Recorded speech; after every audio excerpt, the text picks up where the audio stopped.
Hey guys, how's it going? It's 8-Bit Eric, and we're going to read an interesting article from gamesindustry.biz. There is a U.S. environmental organization that is going after PS5 and Xbox Series X.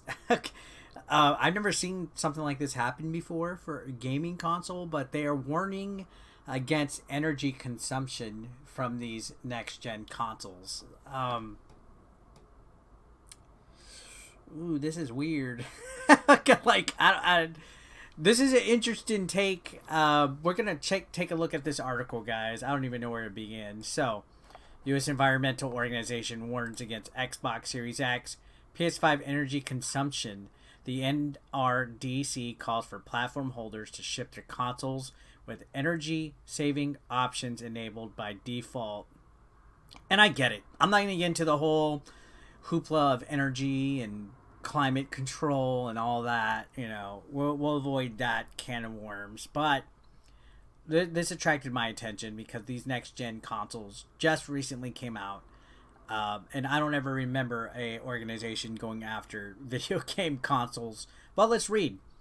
So the PS5 and the Xbox Series X each draw 160 to 200 plus watts of electricity when used, which is higher than their predecessors and more powerful than a 60-inch TV. So that is actually really interesting to find out. More powerful than the TV that these things are actually running off of. So that's according to the U.S. Natural Resources Defense Council, an environmental nonprofit organization that measured the energy consumed by next-gen consoles, and today published a lengthy report on the topic. So they did make a report.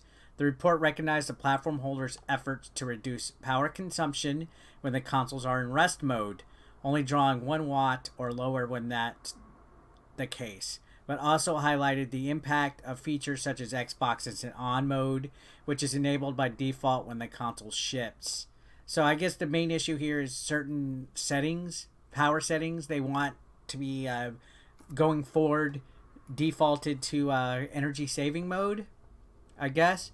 So based on modeling NRDC performed through 2025, this one seemingly inconsequential decision by Microsoft could result in the equivalent of one large 500 MW coal-burning power plant's worth of annual electricity generation and cost new U.S. Xbox owners roughly $1 billion on their electric bills. Wow. So that's some interesting stats. So senior scientists at NRDC, Noah Horowitz. Wonder if they're related to Barry Horowitz. You remember that wrestler? He used to pat himself on the back. So, given that there is very minimal user benefit from Instant On, it's surprising that Microsoft, which publicly announced that by 2030, Microsoft will be carbon negative and launch an initiative around the world to help their suppliers, customers reduce their carbon footprints, does not ship its consoles with the energy savings option enabled by default, and perhaps remove the Instant On choice during the initial setup. So that is kind of interesting. I could see a little bit of their point here in regards to that, because Microsoft did make that whole statement. Such a change could happen almost overnight with just a few lines of new code. I wonder if this is going to turn into a potential lawsuit. I don't know. Who knows? So the NRDC estimated that roughly 2/3 of users kept the default Instant On mode enabled on their Xbox and are poised to waste almost 4 billion kilowatt hours of electricity in the US alone through the end of 2025 when in standby mode and not being used. That's approximately 3 million tons of carbon dioxide emissions, Horowitz added. So the organization clarified that the power consumption of the latest consoles was particularly high when playing next-gen games, but significantly lower when playing games designed for older consoles and are backward compatible. The Series S was also highlighted as a positive, as it drew lower power levels while playing a game than the other 3 next-gen consoles.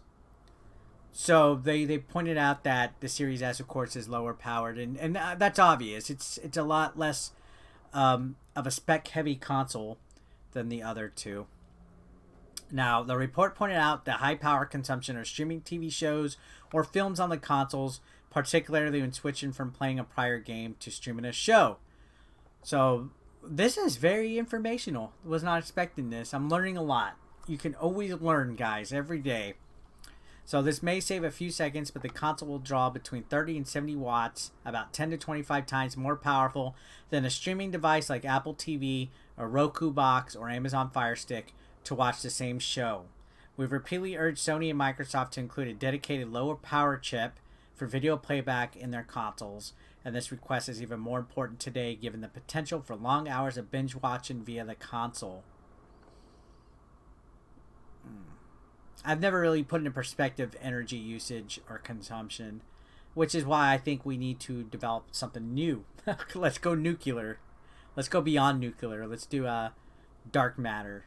Not just joking. So, concluding its report, the NRDC called for Sony and Microsoft to conduct studies on how players use energy-saving options on their consoles and generate a public-facing report on national game console energy use, which hopefully will drive future energy reductions and carbon savings.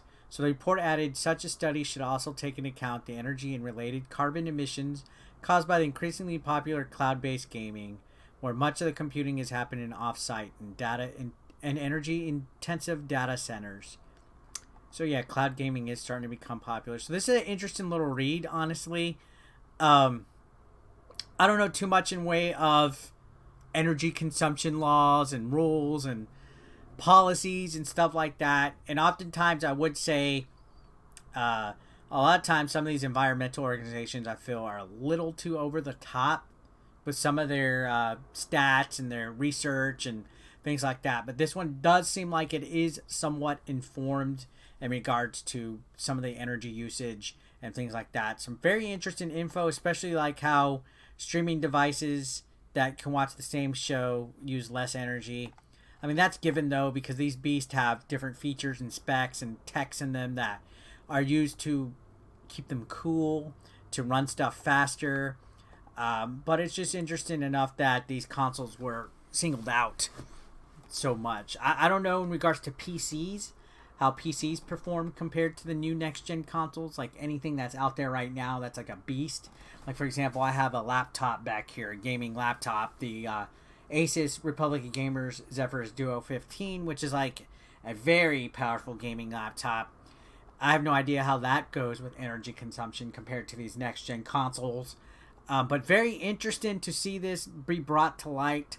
Again, I'm not too knowledgeable with this, so I am going to pay close attention to this. If anybody can point me out to some interesting information in regards to this, or let me know your thoughts in the comment section down below, I'd like to hear it. Thanks a lot for watching, as always, guys. Subscribe if you haven't already. I'll see you guys on the next one. Thank you so much. Have a great day.